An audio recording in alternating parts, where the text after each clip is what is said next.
여러분 반갑습니다. 오늘은 부활에 대한 강의를 합니다. 여러분은 부활절에 대해서 들어보시기도 하셨고 또 부활절에 교회를 한 번쯤은 가기도 했을 것입니다. 기독교인들은 예수님의 육신이 부활하여 승천한 것으로 절대 믿고 있습니다. 또 그 육신이 재림한다고 절대 믿고 기다리면서 예수님이 육으로 재림하시면 무덤 속에 죽었던 자들의 육신이 다시 살아난다라고 문자 그대로 믿고 있습니다. 기독교는 부활의 종교입니다. 그러면 부활이란 뜻이 무엇입니까? 다시 산다는 뜻입니다. 그러면 다시 산다는 부활을 이루려면 전제 조건이 있는데 무엇입니까? 네, 그것은 죽음입니다. 성경에서 말하는 죽음에 대해서 먼저 알아보겠습니다. 성경은 사람을 영과 육으로 구분해서 말하고 있으니까 죽음에 대해서도 영적인 죽음과 육적인 죽음으로 구분해서 봐야 됩니다. 육적 죽음이란 육신이 죽어서 시체가 되는 것을 말합니다. 그러면 영적 죽음이란 무엇일까요?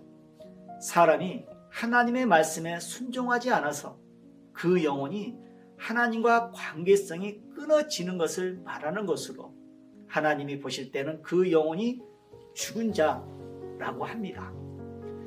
영이 죽었다는 것은 육신이 죽었을 때나 살았을 때나 하나님과 주를 안 믿고 죄를 지으면 그 영은 사망권에 사는 상태를 영이 죽었다라고 합니다.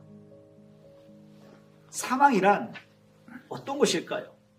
죄로 인해 어두운 곳에 가거나 고통받는 것을 말하는데 성경을 보면 형제를 미워해도 사망권의 사람이라고 했습니다. 또 죄 짓고 회개 안 하는 자도 사망권에 있다라고 했습니다. 그리고 하나님의 말씀만 듣고 의를 행치 않는 자도 죽었다라고 성경은 표현하고 있습니다. 이처럼 성경에서 말하는 죽음이 육신이 죽는 육적 죽음이 있고 신앙적 죽음인 영적 죽음이 있다면 부활도 죽은 시체가 살아나는 부활과 신앙적으로 부활되는 영적 부활이 있을 겁니다. 그러면 하나하나 알아보겠습니다. 육신이 살아나는 시체 부활, 즉 육신 부활. 성경에는 실제 육신이 죽었다가 살아난 경우가 7번이 나옵니다. 이처럼 우리도 살아가면서 아주 가끔은 육신이 죽었다가 살아난 사람들을 보기도 합니다.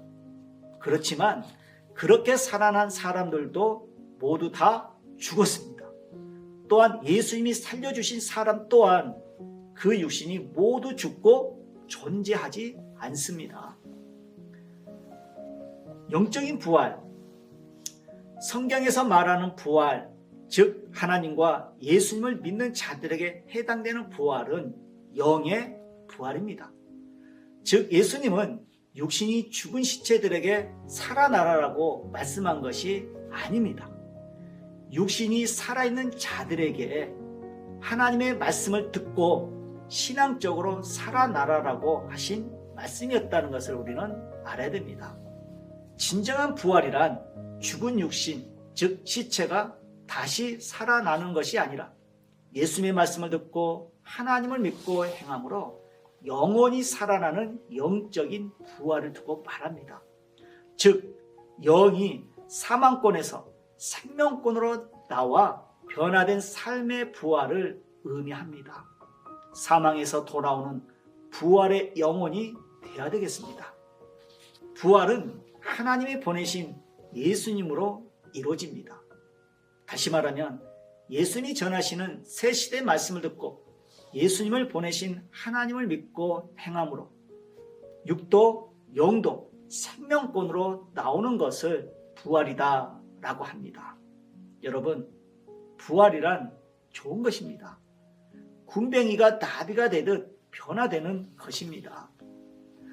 조각가가 조각상을 만들 때 수만 번씩 종으로 쪼아서 작품을 만들어내듯이 우리 모두 생활 속에서 시대 말씀을 듣고 실천하는 신앙적, 행실적 부활을 새롭게 되어야 합니다. 정명석 목사님 또한 일생일작이라고 말씀하셨습니다. 한평생 살아가면서 우리는 부활된 생명권에 존재하는 영을 육신의 행함을 통해 만들어야 됩니다.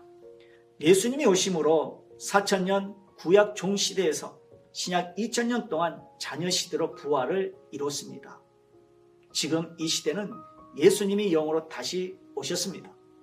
그러므로 2000년 신약 자녀급 부활에서 마태복음 25장 말씀처럼 천년 성약 신부가 되었습니다. 하나님과 예수님을 더욱더 사랑함으로 더 좋은 부활인 이 시대의 부활, 신부 사랑의 부활을 이뤄나가는 여러분이 되기를 진심으로 기도합니다. 부활의 핵심 전하며 오늘 말씀을 마칩니다. 요한복음 5장 24절 내 말을 듣고 또 나 보내신 이를 믿는 자는 영생을 얻었고 심판에 이르지 아니하니 사망에서 생명으로 옮겼느니라.